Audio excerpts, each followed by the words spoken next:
Corría la década de los 80 y comenzaba a surgir, lentamente, el género que conocemos como Survival Horror, el cual fue inspirado por temáticas aparecidas en libros de escritores como Howard Phillips Lovecraft y también en cultura japonesa, entre otros.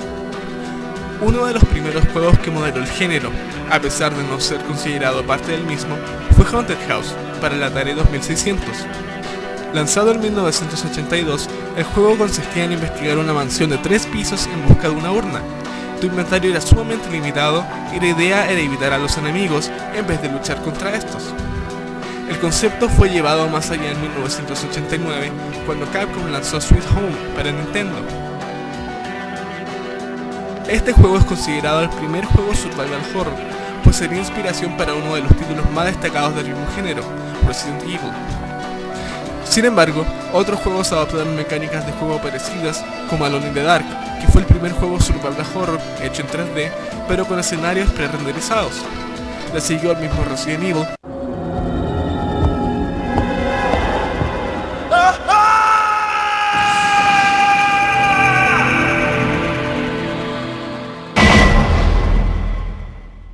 que hizo uso nuevamente de escenarios pre-renderizados. Ambos títulos fueron un éxito y sacaron sus respectivas secuelas. Entonces, el género del terror en los videojuegos comenzó a volverse sumamente popular. Konami vio esto y no pudo simplemente quedarse de brazos cruzados, por lo que como respuesta formó un equipo de desarrolladores formado por Keiichiro Toyama, Hiroyuki Owaku, Masahiro Ito, Takayoshi Sato, Akihiro Imamiura, Shingo Yuri, Masashi Tsubuyama y Akira Yamaoka. El equipo fue conocido como Team Silent, quienes, de la mano de Konami, lanzaron Silent Hill 1 para PlayStation el 31 de enero de 1999. Silent Hill posee algunos de los elementos más clásicos de la rama survival horror, controles tipo tanque y carencia de puntos de control, lo que hace la penalización por morir aún mayor, haciéndote comenzar de nuevo desde la última vez que guardaste. El sistema de juego es muy parecido al de su competencia principal, Resident Evil, con la diferencia de que el juego está hecho completamente en 3D, no posee ángulos de cámara fijos y el combate melee está mejor desarrollado.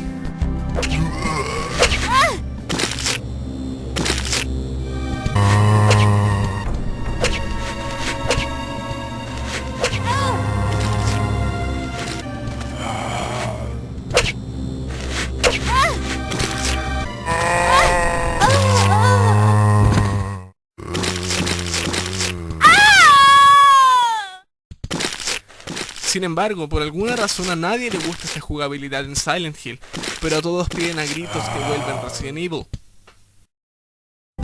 A través del juego debes recorrer un hospital, una escuela y la ciudad, junto con algunos sectores más pequeños. Estos lugares, dependiendo de la situación, van cambiando a una versión de pesadilla de los mismos, llenos de sangre y óxido. Las transiciones ocurren de manera casi instantánea y frente a nuestros propios ojos y al del propio Harry Mason.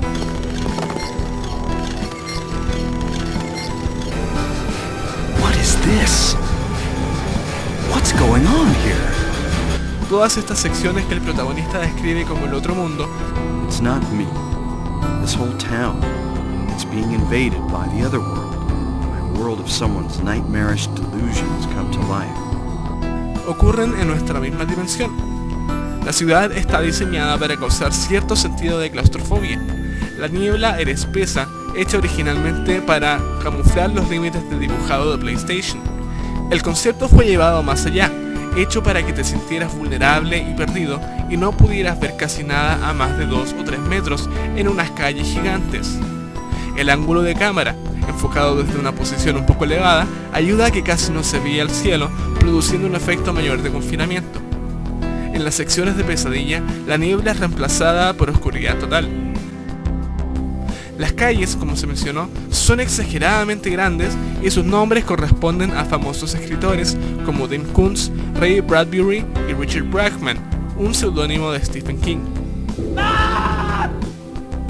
El juego cuenta con mucho contenido perturbador, desde los monstruos a los sonidos, como la música de Akira Yamaoka, el sonido de la radio y el silencio.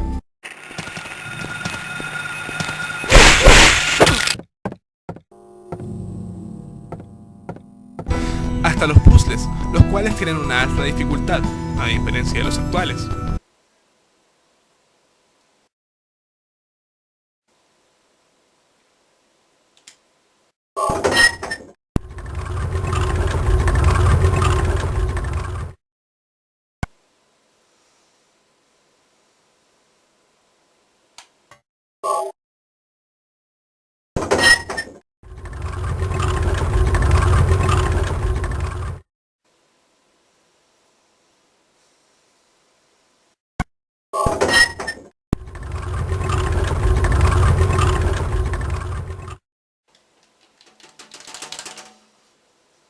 Si lo resolviste sin usar una guía, probablemente seas un genio.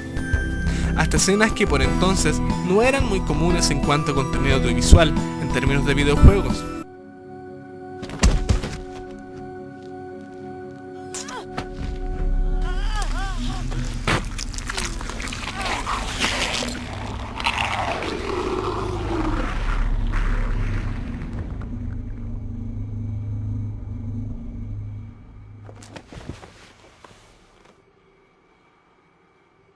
El juego casi prescinde de los típicos sustos repentinos y se enfoca en el terror psicológico, logrando que el jugador se sienta vulnerable en todo momento.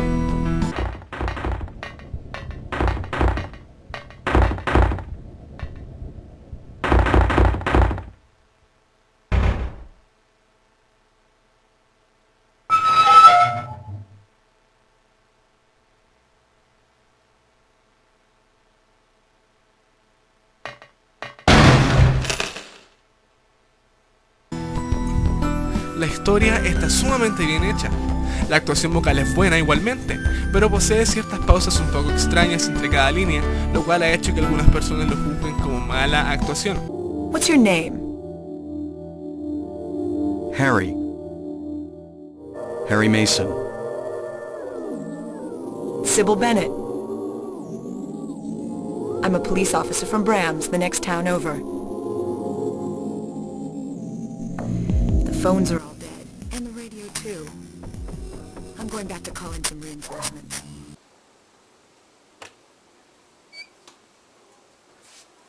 Buena. Buena.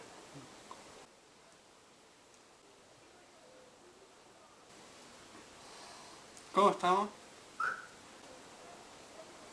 ¿Y tú?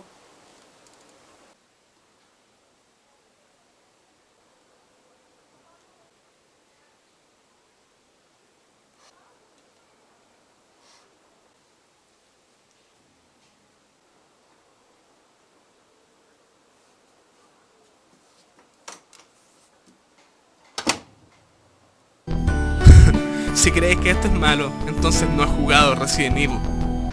Stop it! Don't open that door! But just take a look at this. Whoa. It's a weapon. It's really powerful, especially against living things. There are terrible demons. Ouch! I'll just go and get some fresh air and be eaten by a monster. Oh my God. It's awful! Este no es el típico juego que lo pasas una sola vez y ves todas las escenas y ya lo entiendes todo. Para poder saber qué es lo que realmente está ocurriendo, tienes que ponerle atención a cada diálogo, cada observación, cada archivo que encuentras. Finalmente, tras obtener toda esta información, se puede saber de buena forma en qué consiste el juego. Muchísima gente ha llegado a conclusiones erróneas sobre el juego y es precisamente por esto y por la cantidad impresionante de teorías sin respaldo creadas por los fanáticos. Para analizar la historia, nos centraremos meramente en el juego. Por favor notar que el juego no entrega fechas específicas, solo se puede establecer una fecha desde la cual los sucesos del juego podrían haber ocurrido.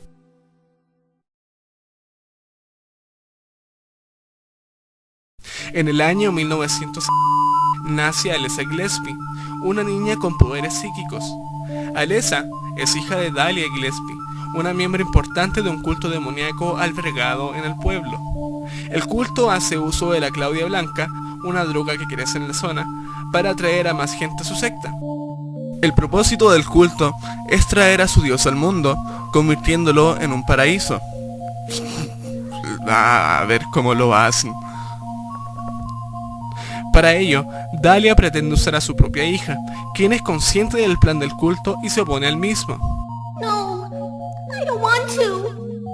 Do what Mommy tells you now. I just want you to lend me a teeny bit of your power. That's all. No.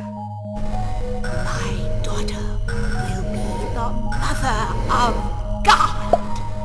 El estrés causado a Alessa por este provoca que una caldera explote y queme su casa, con Alessa dentro.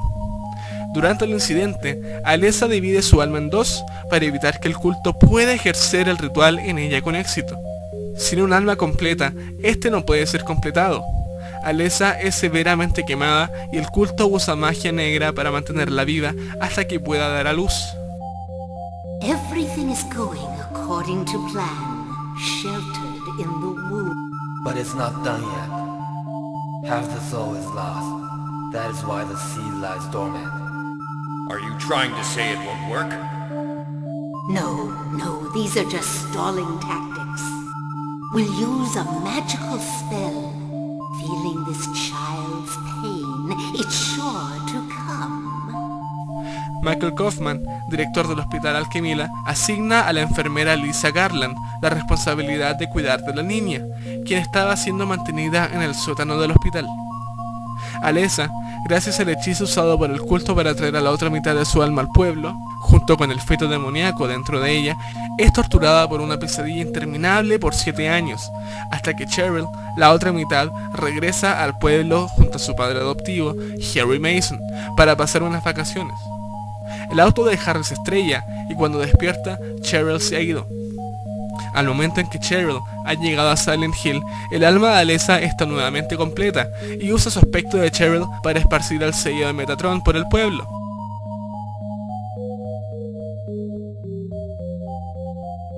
En la vida real, el sello de Metatron está basado en el cubo de Metatron, un glifo sagrado de origen judeo-cristiano, cuya función es proteger a un objeto o persona de demonios y poderes satánicos. Al hacerlo, Alessa involuntariamente proyecta la pesadilla que la tenía atormentada por tanto tiempo. Thank God, another human being. I was taking a nap in the staff room. When I woke up, it was like this. Something's gone seriously wrong. Harry es engañado por Dahlia, haciéndole pensar que Alessa está esparciendo la marca de Samael para sellar el pueblo al abismo, y lo usa para poder atrapar a la segunda mitad de Alessa. To seal this town to the abyss, the mark of Samael. When it is completed, all is lost. Even in daytime, darkness will cover the sun. Stop it before your daughter becomes a sacrifice. Cuando Harry llega hasta Alessa, usa el Flauros, el cual en demonología del mundo real es un duque del infierno que debe entrar a un triángulo por el cual puede comunicarse expeditamente con su conjurador, así como destruir a sus enemigos o romper su poder.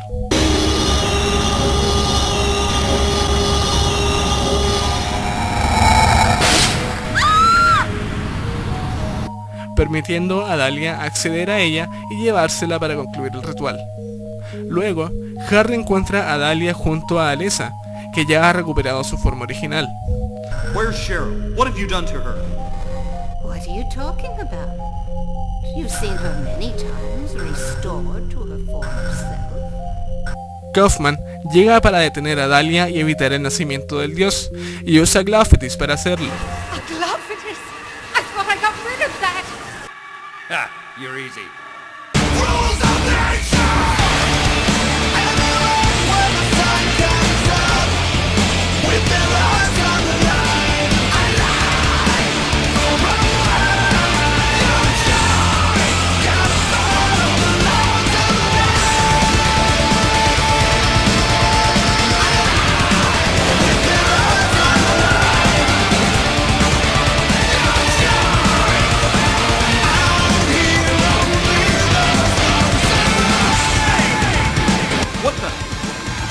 Sin embargo, este no hace el efecto esperado y Alessa expulsa al dios, el que mata a Dahlia.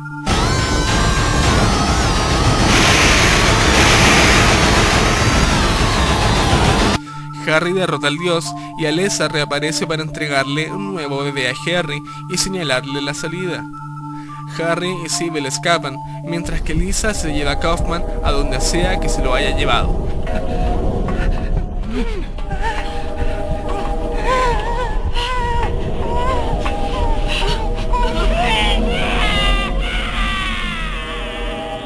Así a Lisa le pasan algunas cosas feas durante la última parte del juego. Fin. El juego cuenta con 5 finales, 4 serios y uno llamado el final UFO, en el cual Harry es abducido por aliens. Los otros finales son el malo, malo plus, bueno y bueno plus. Tras la salida de Silent Hill 3, se descartaron los primeros 2 como canónicos, dejando solo los finales buenos como los posibles. La mayor parte de los fanáticos de Silent Hill arguyen que el final canónico es el bueno, pero yo y algunos más creemos que el final canónico es el bueno plus. Esto es porque mientras más esfuerzo se pone en el juego, mejores resultados se obtienen y se revela mayor información. La mayor parte del público que piensa que el final bueno es el correcto, usualmente arguyen que Sybil no está presente en Silent Hill 3. Pero el hecho de que Sybil no aparezca en Silent Hill 3 no significa necesariamente que haya muerto en Silent Hill. Una referencia a Sybil en Silent Hill 3 es, además, innecesaria. Su rol en este juego no es mayor. La única razón por la que ella está aquí es para que Harry tenga a alguien con quien darle sentido a lo que ha averiguado. Por otra parte, Hiroyuki Owaku, uno de los miembros de Team Silent, se refirió al tema diciendo: Sybil no está involucrada con Silent Hill 3. Lo que pasa con ella después del primer Silent Hill se deja a la imaginación de los jugadores. De acuerdo a esto, el final bueno plus es necesariamente canónico, pues en el bueno, Sybil muere y por lo tanto no hay nada que dejar a la imaginación de los jugadores, pues ya se conoce su destino. En fin, Silent Hill es un juego maravilloso. Si eres un fan del horror, no puedes perderte la oportunidad de experimentar este título. Posee un terror muy peculiar, nada cliché, complementado con elementos sonoros que en momentos te asustarán y en otros momentos te conmoverán. Pero suficiente Silent Hill por ahora. Tras el lanzamiento de este, su director, Kichiro Toyama, dejó el puesto y Owaku fue puesto a cargo de la serie. Para el comienzo del milenio, PlayStation 2 había salido al mercado y Team Silent se encontraba desarrollando un nuevo juego para la misma, Silent Hill 2. El juego no es una secuela del primero, pero sirve para explicar el estado de la ciudad tras el mismo. Se hizo un casting gigante para encontrar a los actores que representarían los papeles de sus respectivos personajes. Los planes para el juego eran enormes y el juego se convertiría en el favorito de la mayoría de los fanáticos. Pero esto es historia para la próxima.